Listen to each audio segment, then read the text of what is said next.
कब आपको आप 9 महीना कोख में रखने वाली माँ याद आएगी, कब आपकी बहनें की चीख सुनाई पड़ेगी। आप इतने निर्दयी हो चुके हैं बिहार के लोग।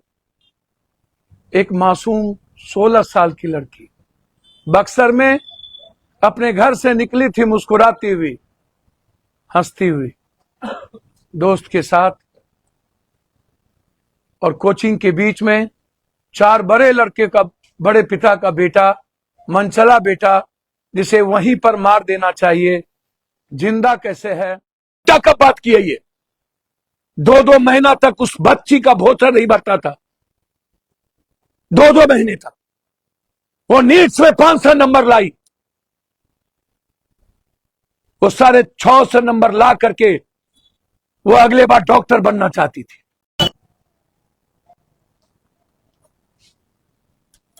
नमस्कार, नमो बुद्धाय।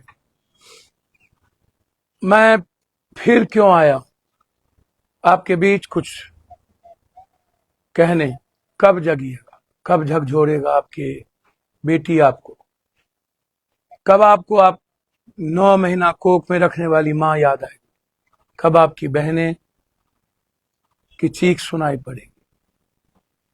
आप इतने निर्दयी हो चुके हैं बिहार के लोग।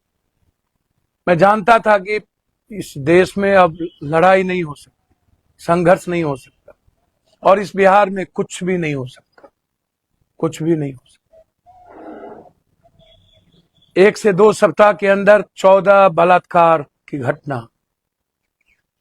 17 साल की बेटी को गया में 4 नशाखोर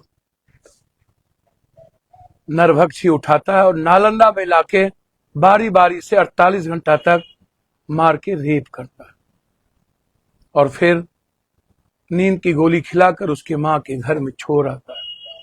वो चिल्लाती रहती है, चीखती रहती है, कोई है मुझे बचाओ, कोई सुनने वाला। परसों 5 साल की बच्ची मुजफ्फरपुर में पड़ोसी के 2 लड़के ने रौंदता रहा, बच्ची चिल्लाती रही और बलात्कार करते रहा। ठीक 3 दिन पहले पटना में एक गरीब बच्ची को उठाया और 3 लड़कों ने बड़े बस स्टैंड से नए बस स्टैंड के बगल में ले जा करके बलात्कार करके मार दिया।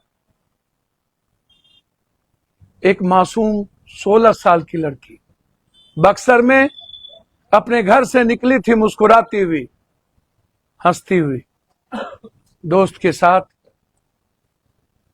और कोचिंग के बीच में 4 बड़े लड़के का, बड़े पिता का बेटा, मनचला बेटा, जिसे वहीं पर मार देना चाहिए, जिंदा कैसे है, बारी बारी से बलात्कार करके उस बच्ची को मार देता। और अब नीट बच्ची का लगातार लड़ाई। पहले तो पुलिस वाले ने बलात्कार से मना कर दी, ये नेता। फिर मैं कह रहा हूं सभी नेता को नहीं, 5% नेता हो सकता है अच्छा हो सकता है, मैं मानता नहीं हूं। सबके सब कुकर्मी और पापी हैं, सबके सब चरित्रहीन हैं। सबके घर के सीसीटीवी फुटेज निकाला जाए तो सेक्स रैकेट का बड़ा अंबार, सारे पदाधिकारी के घर, सारे पुलिस थाने, इन्हीं लोगों के पैसे की कमाई से अपने बीवी का जेवर खरीदता है, अपने रसूख को आगे बढ़ाता है। ऐसे लोग, एक तरफ डॉक्टर जो यह आकर के कहता है कि मिट्टी में मिला दूंगा, उनकी गिरफ्तारी अभी तक नहीं होती है। काहे?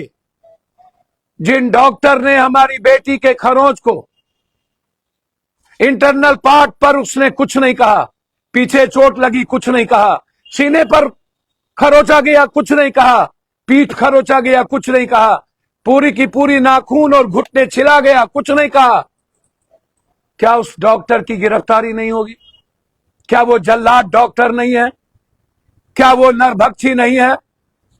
उसके बाद, उस बच्ची के मरने के बाद, जब पोस्टमार्टम रिपोर्ट में यह साबित हो गया कि हां बलात्कार हुए हैं, पहले तो आपने नशा की नींद की गोली के बारे में कहा, पहले आपने उस बच्ची की उम्र के बाद जानने के बाद भी आपने पॉस्को एक्ट नहीं लगाया। पप्पू यादव के लड़ने और पॉस्को एक्ट की बात करने के बाद आपने पॉस्को का धारा लगाया, और पॉस्को के धारा लगने के बाद भी आप अभी तक नीलम अग्रवाल के बेटे की गिरफ्तारी नहीं किए। आप अभी तक अभिषेक रंजन के बेटे की गिरफ्तारी नहीं किए। यह वही अभिषेक रंजन है जो जहानाबाद में जबरदस्ती दूसरों का घर हड़पता है, गोली चलाता है और बच्चियों को छेड़खानी करता है। वो भी सबूत मेरे पास है। ये वही अभिषेक रंजन है जो 4 साल पहले 12,000 रुपया कमाता था, 100 करोड़ का मालिक है। इनके साथ किस किस एमपी का बेटा, कौन कौन मंत्री और एमएलए का बेटा। और ये अभिषेक रंजन कौन है जिसको आज 9 हॉस्टल है, अभी तक उससे पूछताछ नहीं की गई। आप जानिए मैं कहना क्या चाह रहा हूं। 16 लोगों को इन्होंने अभी तक डीएनए लिया है। 16 लोगों में इन्होंने उनके मां का, उनके पिता का, उनके भाई का, उनके मामा का, दोनों मामा सुभाष, जिसने 2.5 लाख रुपया प्रभात में दिया, 1.5 लाख रुपया मरने के बाद मेदांता में दिया। उसके बाद उनके रिश्तेदार का, जिन लड़कों ने मदद किया था, सुनिएगा ये बात, उन लड़कों को टॉर्चर किया गया। थाना में 24 घंटा रख के बिजली के करंट लगाने की बात कही गई और उसे टॉर्चर किया गया। तुम एक्सेप्ट कर लो। 2 लड़की प्रभात हॉस्टल की, जिन्होंने उस बच्ची की मदद की थी, उसे टॉर्चर किया गया। मात्र 2 लड़की, 5 महला बिल्डिंग पर और 3 महले बिल्डिंग पर। अभिषेक रंजन का बेटा और अभिषेक रंजन नीलम अग्रवाल का बेटा कौन सा सेक्स रैकेट चलाता था? बंगाल से लड़कियां आती थी। मेरे पास हर दिन 300 लड़कियों का फोन आता है कि मेरी जिंदगी बचा लीजिए। मैं पढ़ने आई थी, मैं गलत लोगों का शिकार हो चुका हूं। नेताओं के बारे में जिक्र करते, पदाधिकारी के बारे में जिक्र करते, डॉक्टर के बारे में जिक्र करते।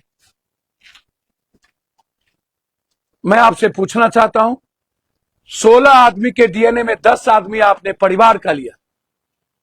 मैं मान लेता हूं कि मामा और भगनी से प्यार था। आपकी बात, पहले तो आपने कहा कि यह लड़की नींद की गोली ली, उसके रूम में एक भी नींद की गोली नहीं मिली। मैं चैलेंज करता हूं पदाधिकारी सीनियर एसपी को और एएसपी अभिनव को, है हिम्मत तो बताओ उसकी बेटी के घर में टेबलेट मिली या नहीं। उसके पिता बीमार रहते हैं, पिता ने 2 टेबलेट जहानाबाद के उस मेडिकल पर लिया और अपने बेटा को फोन लगाया, नहीं लगा तो अपनी बेटी को फोन लगाया और अपनी बेटी को कहा कि तुम अपने मोबाइल से इस दवाई का कीमत पे फोन से बेटा कर दो। क्या पता था उस बेटी को कि इसको कीमत चुकानी पड़ेगी। वो पे फोन से उस दुकानदार को अपने बाप का उस दवाई लिए हुए 2 दवाई जो नींद की नहीं थी उसने चुकाया। और आपने ना तो उसकी बेटी उस 27 तारीख को उसके दुकान पर गई, ना कभी गई, ना सीसीटीवी फुटेज में निकला, ना उसने नींद की गोली दी। पिता के डॉक्टर के उस प्रिस्क्रिप्शन पर उसने 2 टैबलेट दिया। उसके बाद आपने क्या किया? कुछ नहीं। 12 तारीख तक क्या हुआ? और जब बलात्कार के सिम्टम आ गए, मैं आपसे पूछना चाहता हूं, जब उसके मामा अपनी भगनी से प्यार ही कर रहा था तो उन्हें बलात्कार करने की जरूरत क्यों पड़ी? उसका भाई की नजर अपनी बहन पे थी। क्या बीतता होगा उसकी मां पे, क्या बीतता होगा उसके भाई और बाप पे, क्या बीतता होगा समाज पे, फिर भी आप चुप हैं। क्या ये आप लोग सब मुर्दे हैं? जिसने मदद की सबका डीएनए पुलिस वाले ने लिया। क्यों? मनीष रंजन के मोबाइल में जिन जिन का लोकेशन था उसका क्यों नहीं लिया गया? पहले यही अभिनव और यही थाना प्रभारी जो महिला के नाम पर कलंक है, चुल्लू भर पानी में डूब के मर जाना चाहिए ऐसी महिलाओं को, जिसने यह कहा कि यह लड़की घंटों बात करती थी। मैं चैलेंज करता हूं पदाधिकारी को, आप भारत दुनिया में आप उसको उसकी मोबाइल के उस पूरा का पूरा निकालिए कॉल डिटेल और दिखाइए एक घंटा कब बात की है। ये 2-2 महीना तक उस बच्ची का भोसड़ नहीं भरता था, 2-2 महीने तक। वो नीट्स में 500 नंबर लाई, वो 650 नंबर ला करके वो अगले बार डॉक्टर बनना चाहती थी। आप झूठ बोलिएगा कि लड़की घंटों बात करती थी। और उसके बाद जब आपके पास इन बद्ध चलन, बद्ध दिमाग, बद्ध चरित्र डॉक्टर, थाना और नेता को बचाने के लिए कुछ नहीं बचा, तो आप उसके भाई और मामा को घसीटने लगे। इतना ज्यादा रिश्ते को कलंकित कर दिया आपने। हे भगवान, कैसे आप लोग जिंदा हैं, कैसे सड़कों पर आंदोलन नहीं हो रहा है। उसका कॉल डिटेल निकालिए, मैं चैलेंज करता हूं। और पॉस्को एक्ट के बाद मुझे सबसे बड़ा आश्चर्य है, बाल संरक्षण और महिला आयोग ने अभी तक नोटिस क्यों नहीं लिया? किसके कहने पर? कौन है इसके पीछे? किसके कहने पर अभिनव ने बचाया? किसके कहने पर थाना प्रभारी ने बचाया? सस्पेंड नहीं होना चाहिए, डिस्चार्ज होना चाहिए और इन डॉक्टर को जेल जाना चाहिए। 10 आदमी, 16 में 10 आदमी, 10 रिश्तेदारों को, परिचित आदमी को, एक जहानाबाद के लड़कों को जो मदद करने आए उसका भी डीएनए ले लिया। एक लड़के मदद करने आए उसको थाना में बैठा के रखा गया और बिजली करंट देने की बात कही गई। बाप रे बाप, इससे बड़ा जुल्म क्या होगा? आज भी उसके मामा को टॉर्चर किया गया है। परसों रात में 12 बजे जबरदस्ती डीएनए लिए गए। मामा और भैगनी को भी आप नहीं छोड़े, भाई और बहन को भी आप नहीं छोड़े। नेताओं के पदाधिकारी को बचाने के लिए आप पूरी की पूरी धर्म और रिश्ते को ही खत्म कर दिया। मैं बिहार की जनता से आग्रह करना चाहूंगा, लड़िए, लड़िए। किसी की बेटी सुरक्षित नहीं है शहरों में, किसी की बहन सुरक्षित नहीं है शहरों में। जब तक किसी हॉस्टल में सीसीटीवी फुटेज का एक्सेस मां के पास ना हो, आप अपनी बेटी को मत दीजिए वहां। आप देखिए उस हॉस्टल में कोई लड़का, किसी का बाप जाता है या नहीं। हॉस्टल की लड़कियां की हॉस्टल में कभी भी किसी मर्द को जाने की इजाजत नहीं मिलनी चाहिए। इसीलिए मैं जानना चाहता हूं, अभी तक इन डॉक्टरों की गिरफ्तारी क्यों?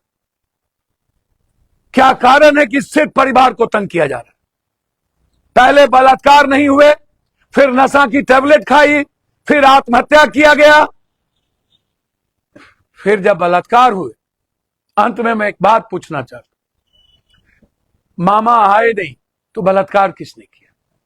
मामा और भाई आए नहीं तो बहन के साथ बलात्कार कब हुआ? क्या घर पे बलात्कार करके तब भेजा गया था? तो 2 दिनों तक गारमेंट में ब्लड कैसे था? बलात्कार करने की नौबत यदि मामा को आई तो क्या सीसीटीवी फुटेज में वो मामा हॉस्टल में आए? क्या उसका भाई हॉस्टल में आया? 5 तारीख के रात के सुबह में क्या हुआ? न तो घर टूटी, न केबाड़ी टूटा। किसने निकाला? कौन ले गया? अभी तक आप बोलते क्यों नहीं है? वहां का वार्डन अभी तक गिरफ्तार क्यों नहीं हुआ? वार्डन के सामने सब कुछ हुआ, गिरफ्तार क्यों नहीं हुआ? धर्मान गिरफ्तार क्यों नहीं हुआ? अभिषेक रंजन का बेटा गिरफ्तार क्यों नहीं हुआ? नीलू अग्रवाल का बेटा गिरफ्तार क्यों नहीं हुआ? डॉक्टर गिरफ्तार क्यों नहीं हुए? और बलात्कार हुए तो सीसीटीवी फुटेज में 5 तारीख को 3 बजे के बाद जब वो लड़की भीतर गई तो क्या वो बाहर निकली? और बाहर गई तो किसके साथ गई, और जब उस लड़की को रूम से निकालकर अस्पताल ले जाया गया बेहोशी की हालत में, तो फिर वो सीसीटीवी का फुटेज कहां है? उस लड़की के रूम को किसने धोया? उस लड़की के कपड़े को किसने धोया? कंप्लीट रूप से सबूत मिटाने के लिए कि ताकि और जो 2 से 3 आदमी थे उसको बचाया जा सके। बस इतना ही तो सवाल है। यदि मामा और भगनी के बीच में रिश्ता था तो फिर बलात्कार की जरूरत नहीं थी।